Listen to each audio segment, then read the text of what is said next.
Hello అండి, ఇవాళైతే ఒక మంచి హెల్దీ స్మూతీ అయితే చూపిస్తానండి. దీనికంటే ముందు ఒక చిన్న రిక్వెస్ట్ అండి.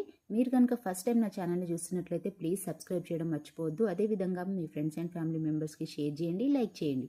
ఇంకా మ్యాట్లోకి వచ్చేద్దాము. దీనికోసం అయితే నేను ఇక్కడ 2 ఎండుద్రాక్షలు అయితే తీసుకున్నానండి. డ్రై డేట్స్ అంటాం కదా, ఇవి 2 అయితే తీసుకున్నాను. అదేవిధంగా 3-4 జీడిపప్పు పలుకులు, అదేవిధంగా 3-4 బాదం పప్పులు తీసుకున్నాను. అదేవిధంగా నల్ల ద్రాక్ష కూడా తీసుకున్నానండి, ఒక 4-5. మీరు నార్మల్ ద్రాక్ష కూడా తీసుకోవచ్చు, కిస్మిస్ అంటాం కదా వేరే, అవి కూడా తీసుకోవచ్చు. వీటిని అన్నిటిని శుభ్రంగా వాటర్ పోసి మంచిగా కడుక్కొని మళ్ళీ మంచినీళ్ళు పోసి ఓవర్ నైట్ అయితే నానబెట్టేశానండి.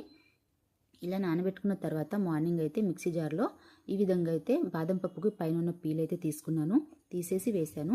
దాని తర్వాత ఎండు ద్రాక్షల గింజలు కూడా తీసేసి ఇంకా మిగిలిన ఇవి డేట్స్ అవన్నీ వేసేసి కిస్మిస్లు అవన్నీ మిక్సీ జార్లో వేసానండి. దాని తర్వాత ఒక బనానా అయితే తీసుకున్నాను స్వీట్నెస్ కోసం.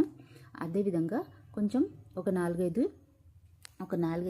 యాపిల్ పీసెస్ కూడా వేసానండి. దాని తర్వాత ఎక్స్ట్రా స్వీట్నెస్ కోసం అయితే బెల్లం అయితే యాడ్ చేసుకున్నానండి. బెల్లం యాడ్ చేయడం వల్ల చాలా టేస్ట్ అయితే ఉందండి. బెల్లంలో మనకు ఐరన్ ఉండడం వల్ల ఇదైతే చాలా హెల్త్కి మంచిది. పిల్లలు కూడా తాగొచ్చండి, చాలా అంటే చాలా బాగుంటుంది.